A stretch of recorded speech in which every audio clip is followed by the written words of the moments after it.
দুর্গাপূজা মানেই শুধু উৎসব নয়, সমাজ সেবারও এক অনন্য বার্তা। সেই লক্ষ্য নিয়েই মানবিক উদ্যোগে এগিয়ে এলো রানীবাজার রয়্যাল ওয়েলফেয়ার সোসাইটি। রবিবার রানীবাজার থানা সংলগ্ন এলাকায় আনুষ্ঠানিকভাবে উন্মোচন করা হয় এবারের দুর্গাপূজার থিম। একই মঞ্চে আয়োজন করা হয় মেগা রক্তদান শিবির, বিনামূল্যে স্বাস্থ্য পরীক্ষা শিবির এবং দুস্থ ছাত্রছাত্রীদের শিক্ষা সামগ্রী বিতরণ কর্মসূচি। অনুষ্ঠানে উপস্থিত ছিলেন মন্ত্রী সুশান্ত চৌধুরী, প্রণব সরকার, রতন দেবনাথ সহ অন্যান্য বিশিষ্ট অতিথিবৃন্দ। আয়োজকদের বক্তব্য, উৎসবের আনন্দের পাশাপাশি সমাজের প্রতি দায়বদ্ধতা পালন করাই এই উদ্যোগের মূল লক্ষ্য।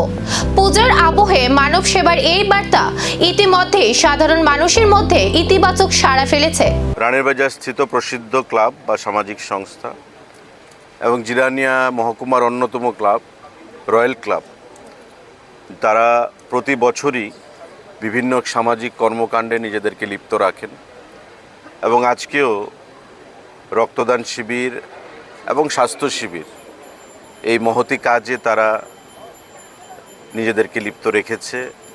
এবং এবারকার দুর্গা উৎসবের যে থিম, সেই থিমের আজকে তারা উন্মোচন করবেন।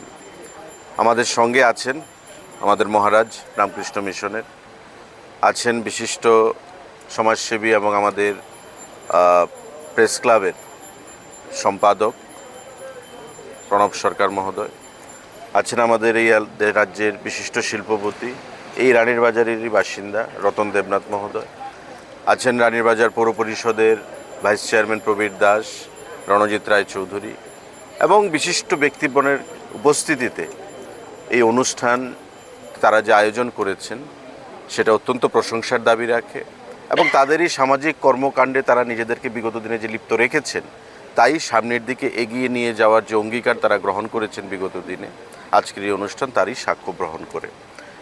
গত বছর আপনারা প্রত্যেকেই জানেন যে এই রয়্যাল ক্লাবের দুর্গাপূজা সারা ত্রিপুরার মধ্যে, আগরতলার মধ্যে একটা সুন্দর পূজা তার আয়োজন। উৎসবের আনন্দের সঙ্গে সমাজ সেবার এই উদ্যোগ কতটা মানুষের মন ছুঁয়ে যায়, এখন সেদিকেই নজর।